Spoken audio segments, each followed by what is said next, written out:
Hello and welcome to our new episode of fishing. अहिले चाहिँ हामी यहाँ खोलामा माछा मार्न भनेर चाहिँ आएको चाहिँ छौँ। तर यहाँ अगाडि चाहिँ आज हाम्रो काइसहरू के बोक्नु भएको छ त्यो माछालाई पनि चारो हो र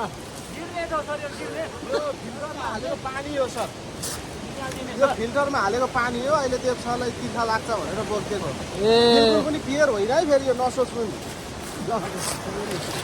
एउटा चाहिँ हाम्रो तल हुनुहुन्छ उहाँ त्यसपछि खोइ त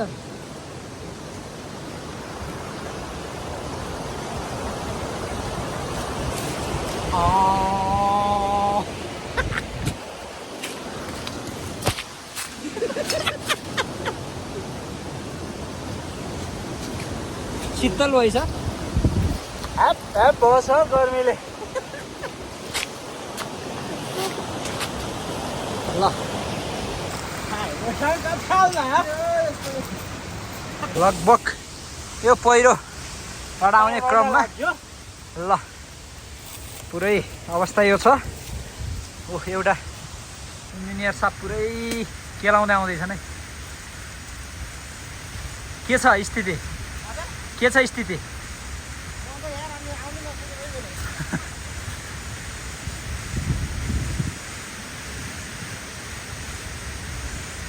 त्यो ढुङ्गा खस्यो भने त ठाडै फेरि यहाँबाट गएपछि त सोल्टियर खलास हुन्छ त ऊ तल पुगिसकेको छ बग्यो झर्नामा आइसकेको छ है हामी आमा हुन्छ हाम्रो साथीहरू चाहिँ त्यहाँ यहाँबाट तर्ने ठाउँ अप्ठ्यारो भएर माथि त्यो बल्ल बल्ल यो खोला पार गरेर आइपुगे ल के हो यो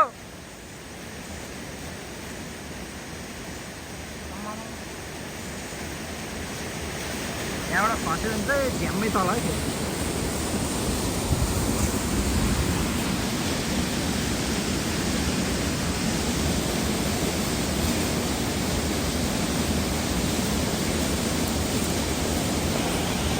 बाहुबली जस्तो भयो त यार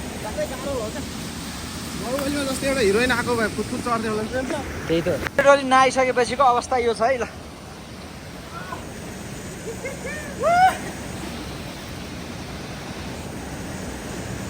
कति आउँदो रहेछ उभिनु न त्यहाँ बिचमा गएर यार ए यता यता यो बिचमा हुन्छ लाँदैन है यहाँनिर लान्छ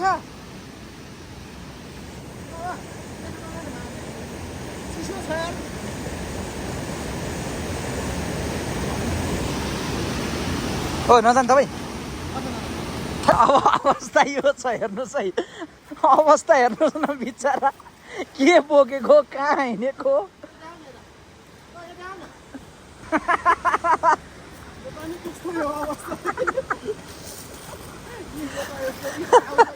यता यस्तो छ फेरि यहाँ बिचरको यता फेरि यस्तो छ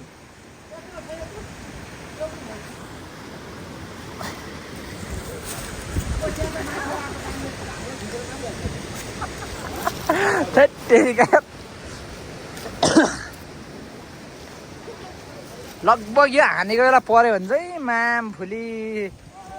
देव सरलाई एक चुस्की खुवाइदिन्छु यार कहाँ पऱ्यो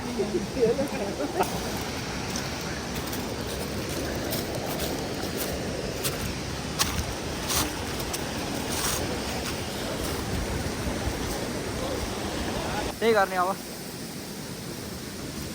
ल हाम्रो देवसर जोसिसक्नु भएको छ यहाँ लगभग मैले नि ब्याग राखेँ अब ब्याग पनि राख्यो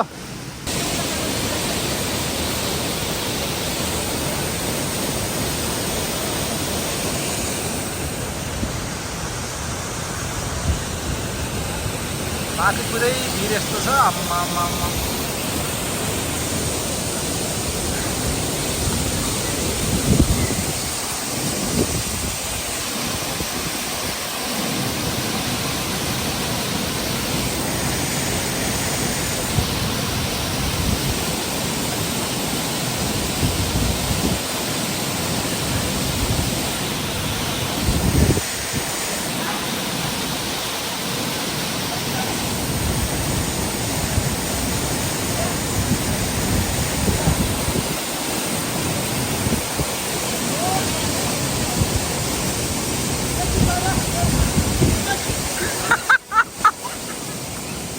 जानु न हौ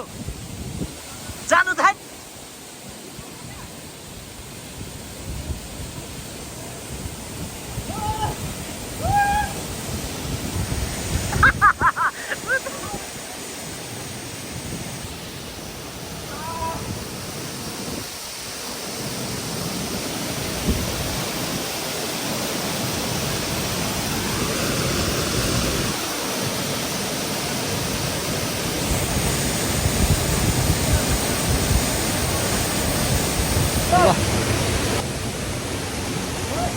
ल पौडी खेलिसकेपछि अब चाहिँ यहाँबाट मुभ हुने कुरा भयो माछा लगभग 2टा पऱ्यो होइन त सर हजुर सर ल यो पिस माछा प्रेम सर उठ्यो Dev sir Mohan sir Kali sir and me यहाँ चाहिँ अहिले यस्तो चिसो भएर आएको सँगैमा जाउँ न त्यसो र यो ठाउँमा पसिन्जेली यस्तै त हो नि माछा पायो भने ठिकै छ त्यहाँ त किन्ने पनि फराकिलो ठाउँ पनि एकदम फराकिलो ठाउँ छ तेरो छैन नि त हिँड्न गाह्रो है यहाँ पौडी खेल्दिनँ भन्दै थिएँ पहिला त पछि त रहर लागेको त आज ट्राउजर लगाएर आउँछु न भन्दै ट्राउजर बोगो भनेको यता फेरि ए गर्मी सुरु भइसक्यो फाल्ने हुन्छ खोलामा मान्दै मान नि यहाँ हालै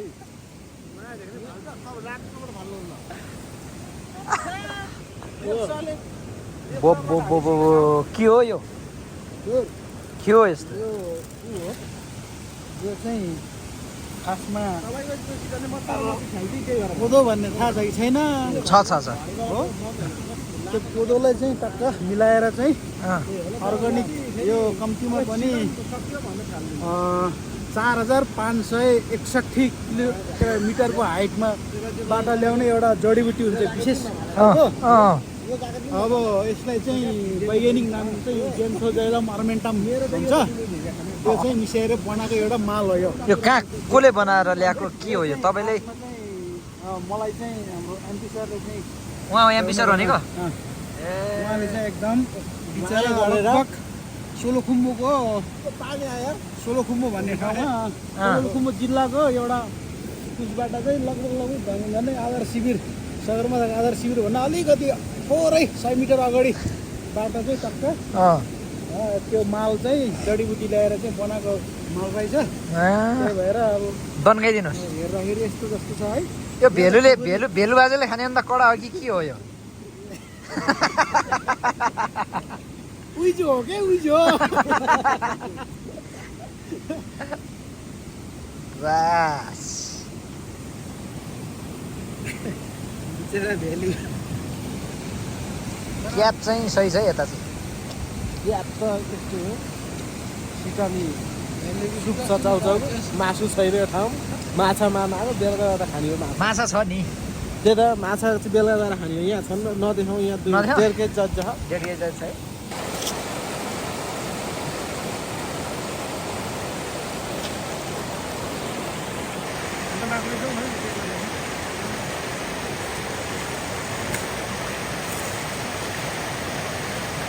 छैन ठाउँ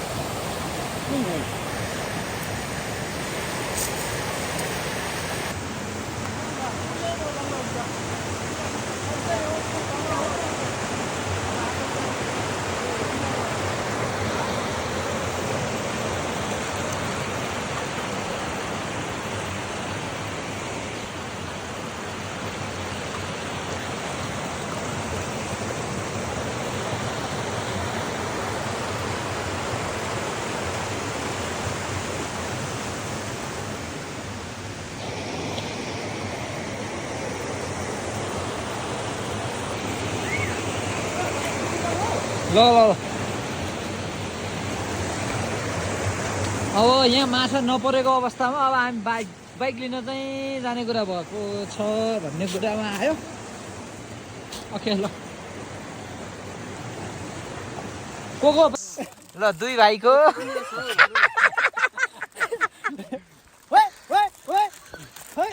ल यो माछा परिसकेको दृश्य हो अघि 2 केजी थियो माछा अहिले ठ्याक्कै 4 केजी भएको छ यो खुसियालीमा ल ल ल बास ल सिटनी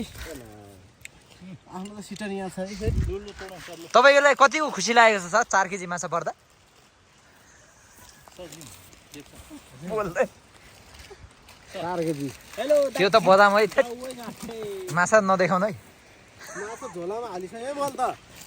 बास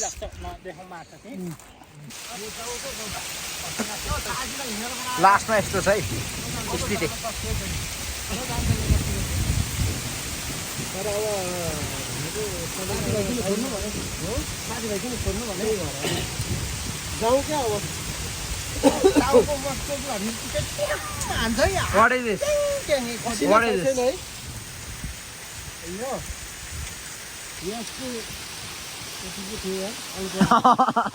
तपाईँ यो नखाएर पो पानी परेको No, no, no, no, no.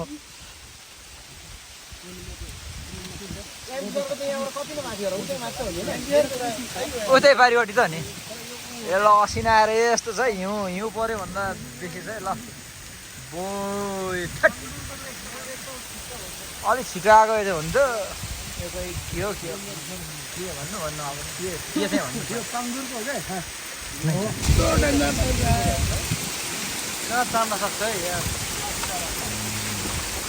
यो भिर नि रहेछ यस्तो छ यार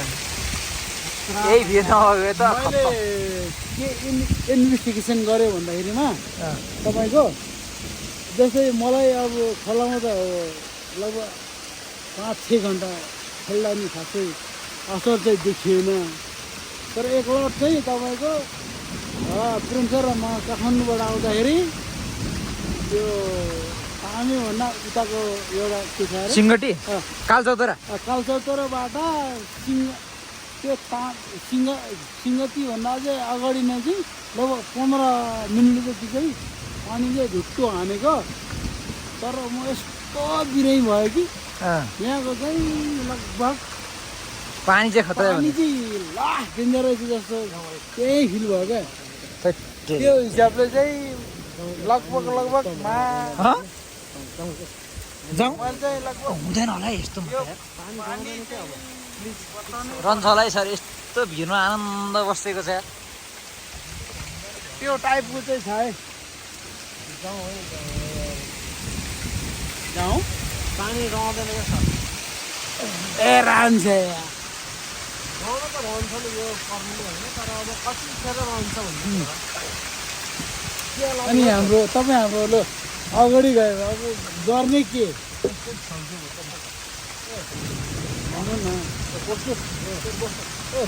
ल म चाहिँ बस्ने ठाउँ बनाउनु भएछ यार बस्नु पर्ने देखियो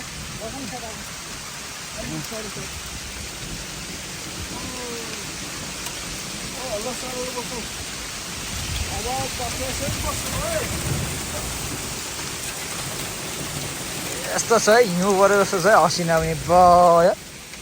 के भएको